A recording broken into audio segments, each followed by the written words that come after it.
ನಮಸ್ತೆ ಸ್ನೇಹಿತರೆ, ಇಂದಿನ ವಿಡಿಯೋದಲ್ಲಿ ನಾವು ನಮ್ಮ ಮಕ್ಕಳ ಬುದ್ಧಿಶಕ್ತಿಯನ್ನು ಹೆಚ್ಚಿಸಲು ಏನೆಲ್ಲ ಆಹಾರಗಳನ್ನ ನಮ್ಮ ಮಕ್ಕಳಿಗೆ ಪ್ರತಿದಿನ ಕೊಡಬೇಕಾಗತ್ತೆ ಅಂತ ನೋಡೋಣ. ನೀವಿನ್ನೂ ನಮ್ಮ ಚಾನಲ್ನ ಸಬ್ಸ್ಕ್ರೈಬ್ ಮಾಡಿಲ್ಲ ಅಂದರೆ ದಯವಿಟ್ಟು ನಮ್ಮ ಚಾನಲ್ನ ಸಬ್ಸ್ಕ್ರೈಬ್ ಮಾಡಿ. ಹೌದು, ನಮ್ಮ ಮೆದುಳು ಅತ್ಯುತ್ತಮವಾಗಿ ಕಾರ್ಯನಿರ್ವಹಿಸಲು ಮತ್ತು ಗ್ರೋ ಆಗಲಿಕ್ಕೆ ಕೆಲವೊಂದಿಷ್ಟು ಪ್ರೋಟೀನ್ಗಳು, ಕಾರ್ಬೋಹೈಡ್ರೇಟ್ಸ್, ವಿಟಮಿನ್ಸ್ ಮತ್ತು ಮಿನರಲ್ಸ್ನ ಅವಶ್ಯಕತೆ ಇದ್ದೇ ಇರುತ್ತೆ. ಹಾಗಾದರೆ ಬನ್ನಿ, ಕೆಲವೊಂದು ಆಹಾರಗಳನ್ನ ನಾವು ದಿನನಿತ್ಯದ ನಮ್ಮ ಡಯಟ್ನಲ್ಲಿ ಸೇರಿಸ್ಕೊಂಡ್ರೆ ನಮ್ಮ ಮಕ್ಕಳ ಬುದ್ಧಿಶಕ್ತಿಯನ್ನು ಹೇಗೆಲ್ಲ ಹೆಚ್ಚಿಸ್ಬೋದು ಅಂತ ನೋಡೋಣ. ಮೊದಲನೇದಾಗಿ ಹಸಿರು ಸೊಪ್ಪುಗಳು. ಹೌದು, ಪ್ರತಿನಿತ್ಯ ನಾವು ಸೊಪ್ಪುಗಳನ್ನ ಬಳಸೋದ್ರಿಂದ ನಮ್ಮ ಮಕ್ಕಳ ಬುದ್ಧಿಶಕ್ತಿಯನ್ನು ನಾವು ಹೆಚ್ಚಿಸಬಹುದು. ಅದರಲ್ಲೂ ಈ ಪಾಲಕ್ ಸೊಪ್ಪು, ಮೆಂತೆ ಹಾಗೆ ಈ ಬ್ರೋಕಾಲಿಯನ್ನು ಪ್ರತಿನಿತ್ಯ ಬಳಸೋದ್ರಿಂದ ನಮ್ಮ ದೇಹಕ್ಕೆ ಬೇಕಾಗಿರುವಂತಹ ಹಲವಾರು ವಿಟಮಿನ್ಸ್ ಆಗಿರ್ಬೋದು, ಫೋಲಿಕ್ ಆ್ಯಸಿಡ್ ಆಗಿರ್ಬೋದು ನಮ್ಮ ದೇಹಕ್ಕೆ ಸಿಗ್ತಾ ಹೋಗುತ್ತೆ. ಇದು ನಮ್ಮ ಮಕ್ಕಳ ಬುದ್ಧಿಶಕ್ತಿಯನ್ನು ಹೆಚ್ಚಿಸುತ್ತೆ. ಇನ್ನು ಎರಡನೇದಾಗಿ ಡ್ರೈ ಫ್ರೂಟ್ಸ್ ಮತ್ತು ಸೀಡ್ಸ್ಗಳು. ಹೌದು, ಯಾರಿಗಿಷ್ಟ ಇಲ್ಲ ಹೇಳಿ ಈ ಡ್ರೈ ಫ್ರೂಟ್ಸ್ ಅಂದರೆ. ಅದರಲ್ಲೂ ಈ ಬಾದಾಮಿ, ವಾಲ್ನಟ್, ಚಿಯಾ ಸೀಡ್ಸ್, ಫ್ಲ್ಯಾಕ್ಸ್ ಸೀಡ್ಸ್ನ ಪ್ರತಿನಿತ್ಯ ನಾವು ಬಳಸ್ಬೋದು.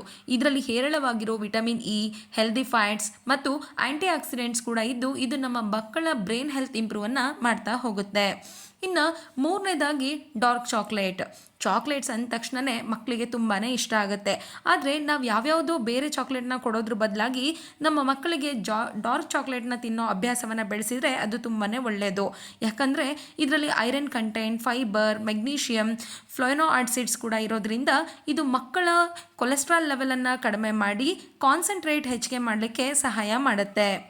ಇನ್ನು ನಾಲ್ಕನೇದಾಗಿ ಎಗ್ ಅಥವಾ ಮೊಟ್ಟೆ. ಯಾರಿಗೆ ಗೊತ್ತಿಲ್ಲ ಹೇಳಿ, ಮೊಟ್ಟೆ ಒಂದು ಪ್ರೋಟೀನ್ ಸೋರ್ಸ್ ಅಂತ.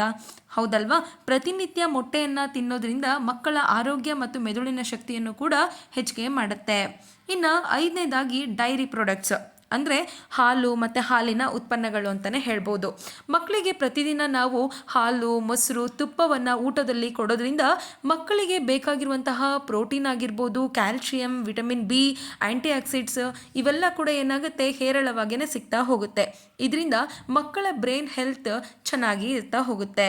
ಇನ್ನು ಆರನೇದಾಗಿ ಹಣ್ಣುಗಳು. ಹೌದು, ಪ್ರತಿನಿತ್ಯ ನಾವು ಹಣ್ಣುಗಳನ್ನ ಯೂಸ್ ಮಾಡೋದ್ರಿಂದ ನಮ್ಮ ದೇಹಕ್ಕೆ ತುಂಬಾ ಒಳ್ಳೆಯದು. ಅದರಲ್ಲೂ ಕೂಡ ಮಕ್ಕಳಿಗೆ ಸೇಬು ಹಣ್ಣು ಮತ್ತು ಬಾಳೆಹಣ್ಣನ್ನು ಕೊಡ್ಬೋದು. ಇದರಲ್ಲಿ ನ್ಯಾಚುರಲ್ ಶುಗರ್ ಮತ್ತು ಫೈಬರ್ ಕಂಟೆಂಟ್ ಇರುತ್ತೆ. ಇದರಿಂದ ಮಕ್ಕಳಿಗೆ ಇಡೀ ದಿನ ಬೇಕಾಗಿರುವಂತಹ ಎನರ್ಜಿ ಅದು ಕೊಡ್ತಾ ಹೋಗುತ್ತೆ.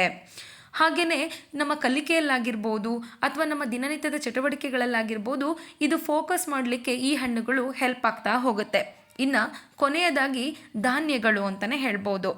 ಪ್ರತಿನಿತ್ಯ ನಾವು ರಾಗಿ, ಜೋಳ, ಓಟ್ಸ್, ಬ್ರೌನ್ ರೈಸ್ ಹಾಗೆ ಈ ಸಿರಿಧಾನ್ಯಗಳನ್ನ ಯೂಸ್ ಮಾಡೋದ್ರಿಂದ ಮಕ್ಕಳ ಆರೋಗ್ಯವನ್ನು ಕೂಡ ನಾವು ಹೆಚ್ಚಿಗೆ ಮಾಡಬಹುದು.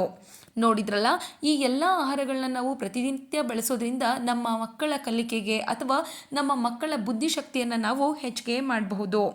ಈ ವಿಡಿಯೋ ನಿಮಗೆ ಇಷ್ಟ ಆದರೆ ದಯವಿಟ್ಟು ನಮ್ಮ ಚಾನಲನ್ನು ಸಪೋರ್ಟ್ ಮಾಡಿ, ಸಬ್ಸ್ಕ್ರೈಬ್ ಮಾಡಿ. ಧನ್ಯವಾದ. ಶುಭ ದಿನ.